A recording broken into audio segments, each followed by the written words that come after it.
Like, I'm not obsessed with it, but I'm not obsessed with it, but I think about it all the time. That's just dumb. Hey, hi, hello. Oh, I am so bad at starting these things.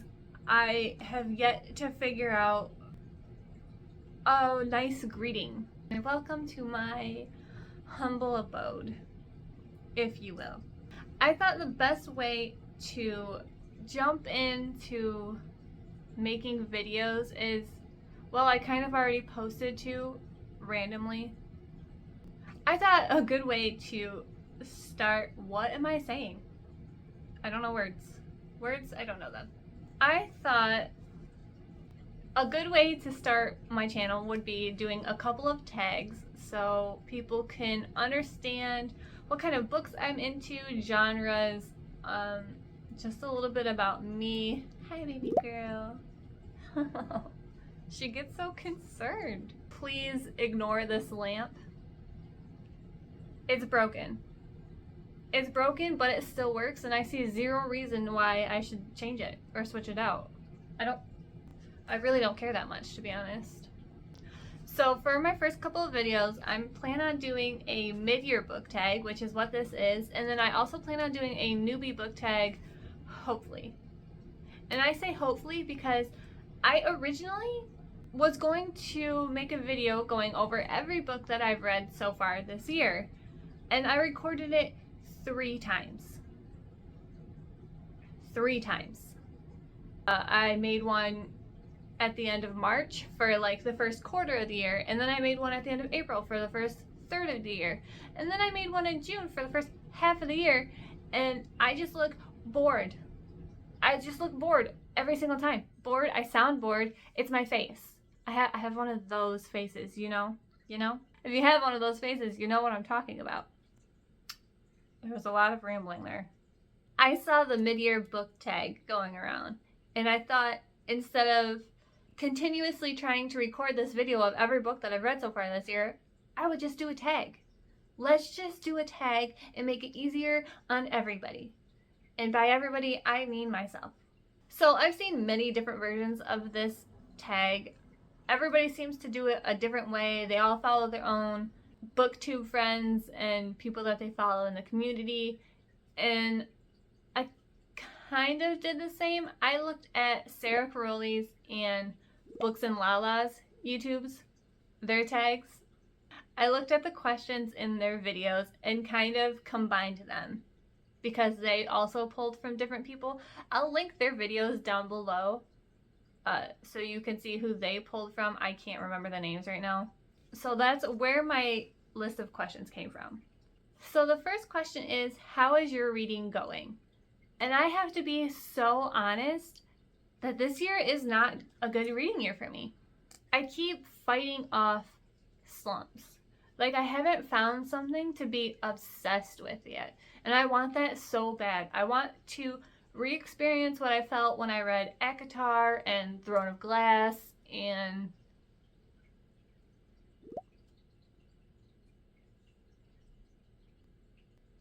I'm looking over at my bookshelf and like completely blanking. I just want that obsessed feeling again. I miss being so drawn into a world that's all I can think about. And I have yet to find even anything remotely well, I might have found something somewhat similar, but it's not that, you know? I know. I love you. I love you. Okay, I don't know what you want from me. So far this year, I've read 68 books, and I've had 5 DNFs, which is really kind of insane because I was the type of person that never DNF'd a book for a long time, and I finally got over that kind of at the end of 2022, and it's been so freeing and relieving, and it's just so nice not having to force yourself to read a book that you know you're not liking. So the fact that I've already DNF'd 5 books this year is kind of insane because it's only been 7 months. The best book that I've read so far. Now, I wanted to keep my answers, I didn't want to repeat any answers, but again, I'm not having a super great book year, so I'm going to repeat a couple. And that is to say, The best books that I've read so far this year are Gothicana by Runix, The Emperor by Runix, and Funny Story by Emily Henry. Now, I know a lot of people didn't like Funny Story as much as they thought they were going to. I am not one of those people.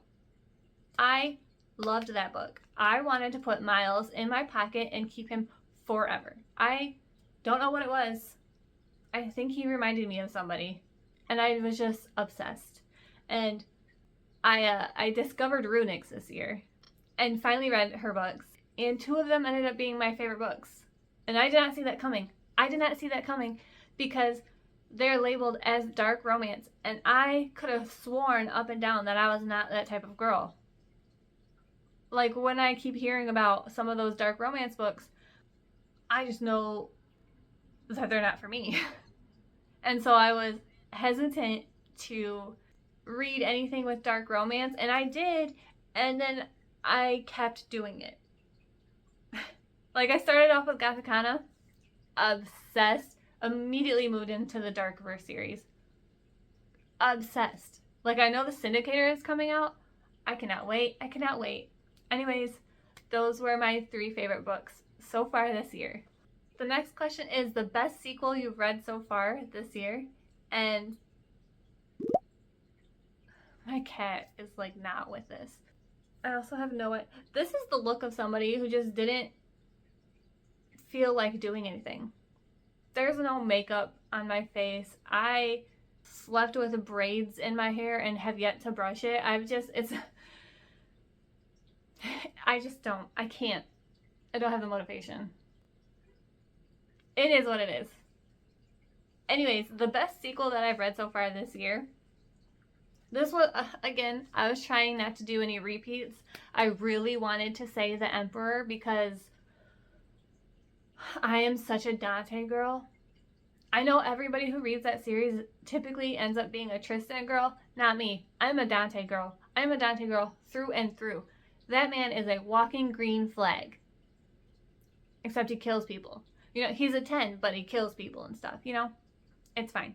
I love him. So, The Emperor. But if I'm trying not to repeat, I would have to say A Fire in the Flesh by Jennifer Armentrout. That's pretty much those are the only 2 things that even remotely come to mind. And I'll talk more about the Fire and Flesh series a little bit later in the video. So I'm not going to get into it right this moment. The genre I've been reading / loving the most, it's always fantasy. It's always going to be fantasy. I've always loved anything in the remote realm of non-mundane. Give me the vampires, give me the demons, give me the witches, fae. Just give me all of that 24/7. I'm so good. But I'm also loving this romantasy genre that's it's always kind of been around, but it's, it's just sprung up. It's getting big. Romantasy. I'll just say romantasy. And then rom-coms. Those are the big 3 that I've been reading this year. And then when I filmed that other video 3 times, I realized that I haven't been reading any thrillers or mysteries or anything else, so I have kind of switched my focus to that lately. But my heart is fantasy. Fantasy, romantasy, rom-com. Always. New release you haven't read yet but want to. Okay. So there are a few that I haven't read yet. The first that comes to mind is My Darling Dreadful Thing. I'm pretty sure that's what it's called. I didn't write it down for some reason. And I see the flaw in that. I see my mistake. I read Diavola a few months ago. And ever since then, I've been looking for a horror book that kind of gives me the same vibes. Like somewhat similar, but like better. Because I only rated Diavola a 3.5. But I want more of that. So just by the cover alone, I want to sink my teeth into that book. That being said, I also really want to read The Enemy by Sarah Adams. I love Sarah Adams. I love everything she puts out. Her and Abby Jimenez are like my top 2 when it comes to rom-com. I will read everything they put out. I will also add Emily Henry to that list. They just hit for me every time, and I cannot wait to read that. And then the popular books. I haven't read a lot of the popular books that everybody's obsessed with right now. I'd really like to read the Powerless series. Haven't read that. You know, like Boys of Tommen, Addicted, Magnolia Parks. I've never done any of that. So I don't think they're like new releases, but I'd like to read those also. Most anticipated release for the second half of the year. I've already said it earlier. The Syndicator by Runix. It's the final book in the Darkverse series, and I am ready. I am so sickeningly ready for that book. I would not have read the rest of the series so much earlier if I knew, like, I didn't know that there was going to be a 6th book. And when I finished book 5 and saw that there was another book, I was like, are you kidding me? Like, I don't even know when it comes out. October 29th. I'm so ready for that book. Are you kidding me? I can't wait. I also can't wait for A Reign of Rose, which is the final book in the Sacred Stones trilogy by Kate Golden. Ever since I read A Dawn of Onyx, Cain Ravenwood, the man that you are, you do not get enough props. You really don't. You should be up there with the rest of the Shadow Daddies. I'm just saying. So those are the 2 books that I can't wait to read in the second half of the year. And A Reign of Rose also comes out in October, I believe. October 8th? I'm pretty sure. So October releases, and it's a spooky month. Living. I'm so living. Oh my god, I can't wait. My biggest disappointments. Okay. So when it comes to disappointments, there are a few books / kind of series that I don't want to say they were bad. They're not bad. They're at least 3 stars, but I wanted more from them. And that would be, I read the first book in the Briar View series by Elle Kennedy, and I was looking for more of that off-campus feeling. I wanted, you know, the Deans and the Garretts, and I wanted those type of vibes, and the first book in the Briar View series just did not bring that for me. And it's to the point where I don't even want to read the rest of the series, but I probably will, because hockey books. What is it about hockey books that has us all, like, by the throat?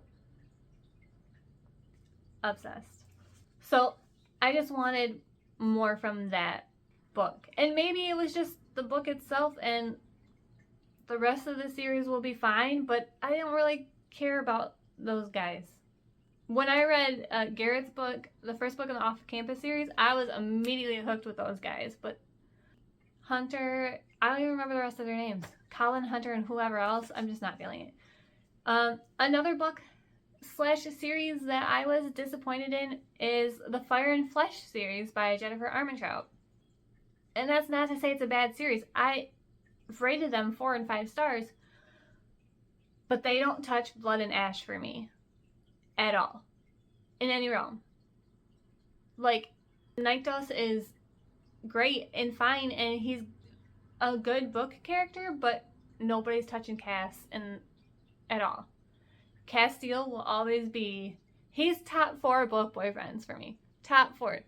He's up there. So I don't know if it would have been better if I read the Fire and the Flesh series before I read Blood and Ash, but I started Blood and Ash pretty much before the Fire and the Flesh series even came out, so I had no idea.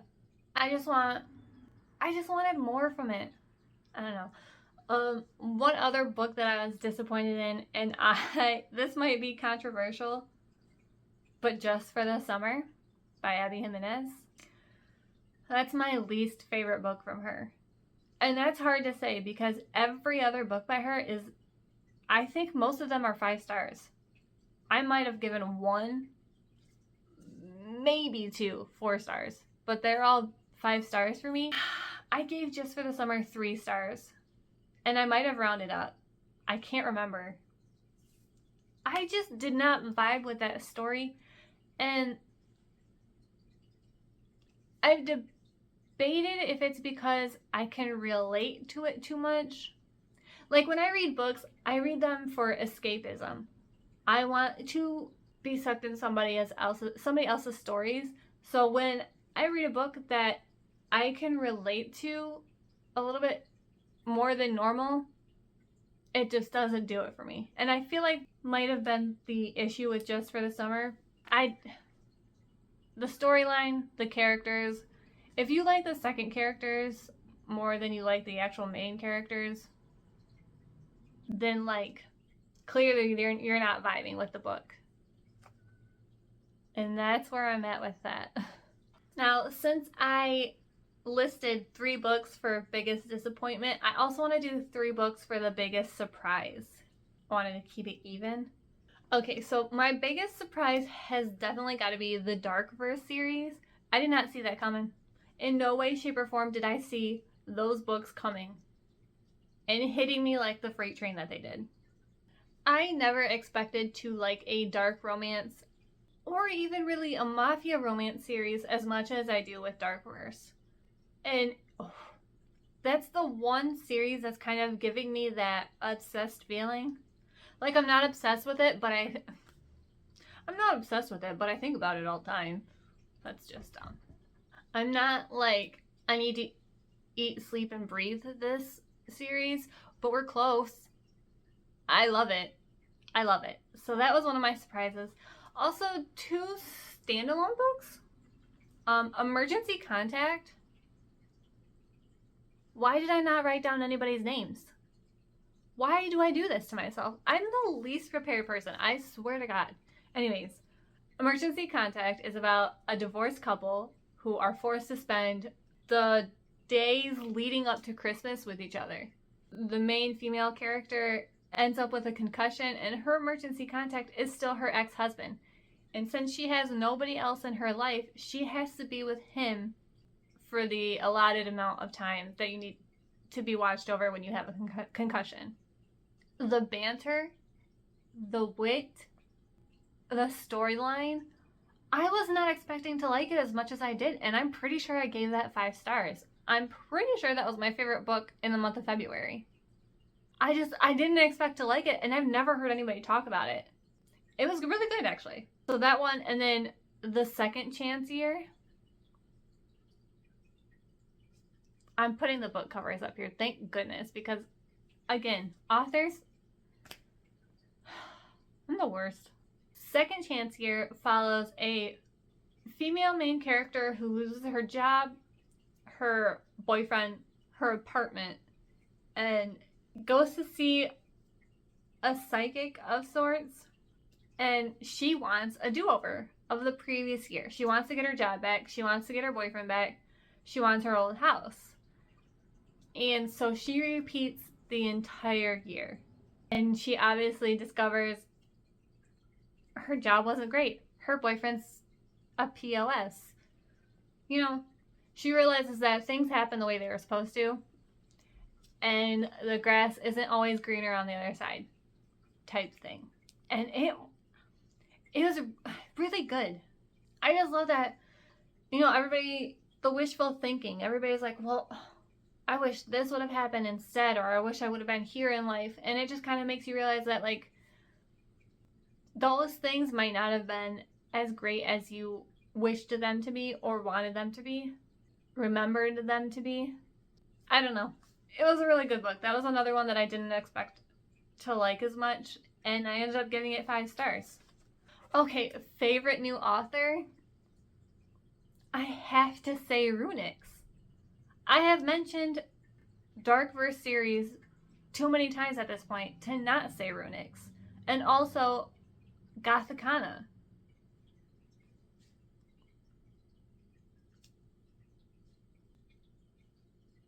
Like, there's nothing else to say. I'm obsessed with Gothicana, and I'm obsessed with the Darkverse series. I can't wait for the Syndicator to come out.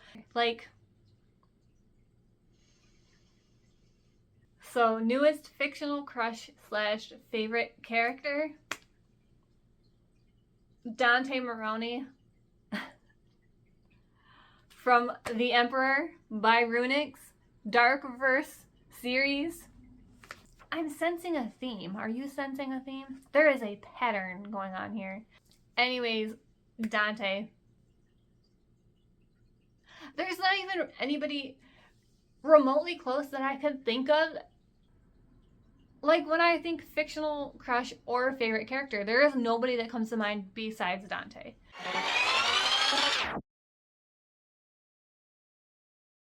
I kept pushing myself trying to find somebody else, and I'm gonna butcher his name. Attiz from the Fight in the Flesh series. He's not a main character, but he's a side character. I kind of love him. And I'm really, really, really upset that there's not a lot of fan art about him. Like, I picture him somewhat in my mind, but I need to see how other people picture him, and there's just nothing. So those are the only two that I could really say. I can't think of the word, but I just want to... Cuteness aggression, but I don't know what they actually look like, so it's not cuteness aggression. Book that made you cry. I know I kind of shed, like, I got a little teary-eyed for a couple of books this year, but the fact that I can't actually remember what they are tells me that they are not the answer. I did read a nonfiction book for my grad class, and that book had me crying in chapter 1. It's called The Good Life, and it follows the longest longitudinal Harvard study in history. It's still going on to this day. And it follows multiple families, multiple generations of families. And it's trying to find the scientific key to happiness, which, if you read the book, you discover it's relationships, which makes entire sense. But I just remember the first chapter of this book, the first chapter of this book follows Henry and Rosa Keene. It might be Harry. Henry? The book's right over there. I could literally go get it, but I'm not going to. Anyways, they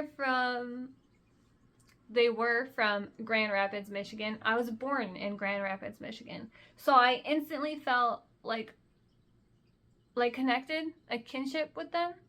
And I remember in the first chapter, it was like the husband's biggest fear was having to live after his wife dies. And then at the end of the chapter, they talk about how she dies. And he has to live through that fear. And I'm just like, just now I'm getting a little bit choked up about it. Like, are you kidding me? Ooh. So there are a couple instances like that in that book. And these are real life people, so it definitely made me cry a few times. A book that made me happy. I didn't really know how to approach this question. And there wasn't anything that, again, immediately jumped out at me. But I'm gonna have to go with A Novel Love Story by Ashley Poston. I'm not obsessed with that book, but the way it was done and the thought behind it, it kind of gave me like the warm and fuzzies. And like, it wasn't a 5-star book, but I rated it 5 stars just because I think it deserved 5 stars. It just wasn't my favorite. I don't know how to describe. So if you haven't heard of A Novel Love Story, the main character ends up in the fictional town of her favorite book series. And I think we can all relate to this. I'm pretty sure most of us would love to fall into the fictional town of our favorite books. Are you kidding me? I would love that so much. Anyways, and she gets to hang out and interact with her favorite characters. Absolutely. Absolutely. It just gave me a warm, cozy feeling, and I loved that. So that is why I chose that for book that made me happiest. Book that made me happy. Yeah. So the next one is the most beautiful book you've bought or received this year. And I'm just now getting into the collectors and special editions of books, I would just buy whatever copy I came across most of the time. And then I've discovered like sprayed edges, and I only have one book that has, besides this one, only one other book that has sprayed edges. Thank you, Gothicana. And so when this book came out, just recently, I believe, I had to get it. And I read this series 2018, 2017. I don't remember when I read it, but it was years ago. It was a long time ago. And then I saw that Jennifer Armentrout posted on her Instagram stories that they're doing a special edition for this series. And then I just happened to walk into my local store and it was right there, and I was like, this is fate. I have to buy it. Obsidian. Are you kidding me? The colors, these are my favorite freaking colors. Stunning. And not only that, we got the sprayed edges on all three sides. Are you kidding me? Oh my god, it's stunning. And it's kind of hard to see, but you can kind of see that the branches and stuff carry down on each of the chapter headings. Are you kidding me? As soon as I saw this book, I was like, I need it. And I loved this I loved this series when I was younger. And I don't own any of them. So, God, that's just such a pretty freaking book. Are you kidding me? Oh, I just ripped out my hair. Oh. So yeah, what do I look like right now? Oh my god. So that's the most beautiful book that I've bought so far this year. A book that you need to read by the end of the year. So my most anticipated books. I need to read The Syndicator. I need to read A Reign of Rose. Born of Blood and Ash, which is the final book in the Fire and Flesh series.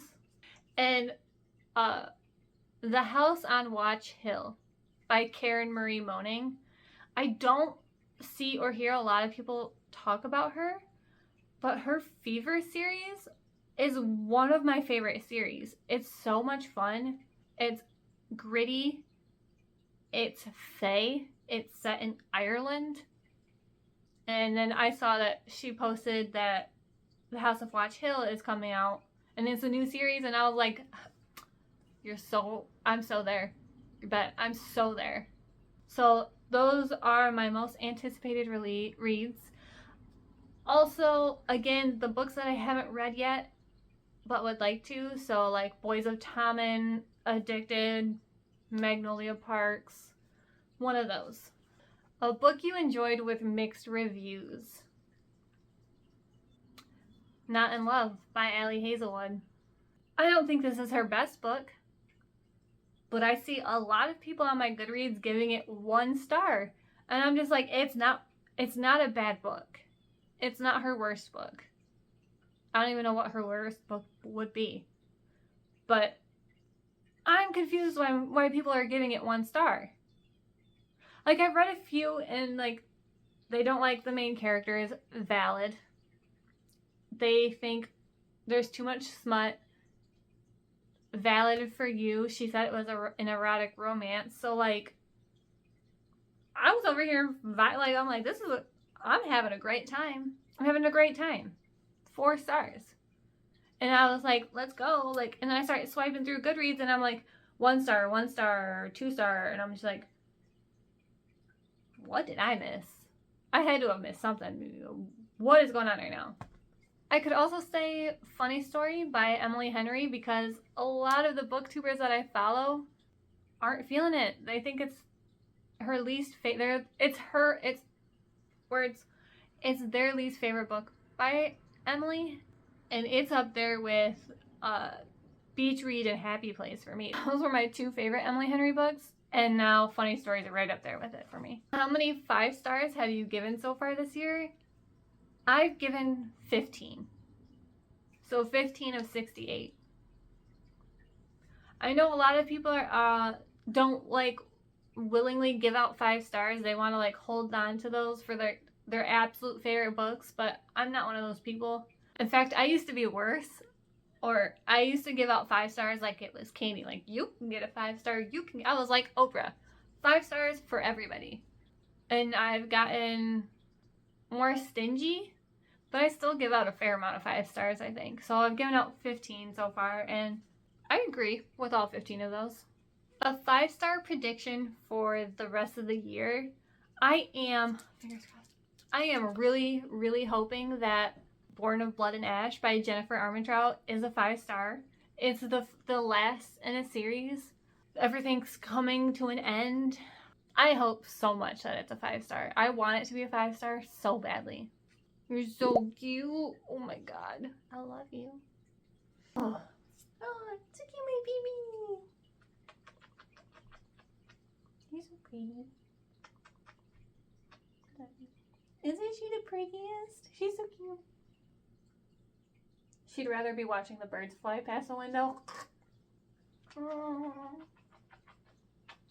And now I have her hair in my mouth. Always. Always. If you're a cat parent, you understand. So yeah, I hope Born of Blood and Ash is a 5-star for me. And lastly, I just have cat hair all over my face now. Oh, my life. Your favorite book community members. Some favorites of mine, Larry from Larry Reads. She's got to be one of my absolute favorites. I love her. McKenna, she is kind of newer to the platform. I'm slowly becoming obsessed with her also, and her cats. Egg, are you kidding me? I find the cat ladies, because Larry has cats, McKenna has cats. Just Allie, she's another one of mine. Love her cat. He has beautiful. Why am I going on about these people's cats? Anyway, okay. Larry, McKenna, Allie from Just Allie, Beth Morvant. Morvant? Oh my god, do I know how to say her last name? She's also a newer member of the... And when I say new, I mean some of these people have been around for like 5-6 years, even longer. So these are kind of like within the last year, couple years, or months even for some. I really enjoy Beth's content. And Madison Kate, she's also one of the newer ones. She's funny. I like the girls with the good vibes that make me laugh, that have cats. Although Beth and Madison have dogs. I won't hold it against them. I also love dogs. This question has gone so far not where it needs to go. Anyways, so that is my mid-year book tag. Kind of all over the place. A little bit of a mess. That's pretty much me. I'm usually unprepared. I have barely any idea what's going on, and I love it. So if you stayed and watched this whole video, thank you so much. Are you kidding me? Thank you. Honestly, you're amazing. Freaking amazing. If I've made a couple of videos, they are spoiler videos. So I read The Kingdom of Ash and Gothicana. I made videos of my reading journey for both of those books. And I'm really hoping to start something here. I would just love a place where I can yell about fictional characters and fictional places. Like, who else am I going to talk to about Reese? Or Xaden? Or Wrath? Like, I need to find my people. I need to find my people because a lot of people in my life do not even read books. Most people in my life don't read books. So thank you so much for watching. I hope you stick around. That'd be really cool. There will be more of my cat. If you're one of those cat people, I'm one of those cat people. Thanks for watching. I hope you have a good one. Hello? I didn't know you could do that. I don't even know what I did. Whatever.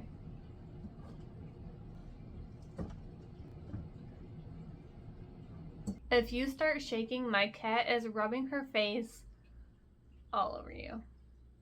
Don't drink my water. No, girlie. You got your own water. Love you. Hey, hi, hello, my name is Britt, and welcome to my humble corner of BookTube. It's just a very... no.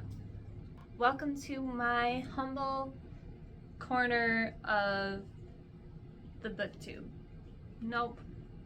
Every time I start talking to myself, my cat stands up and, like, has to know what I'm doing right now. Emergency Contact is a book about a divorced couple who are forced to be with each other.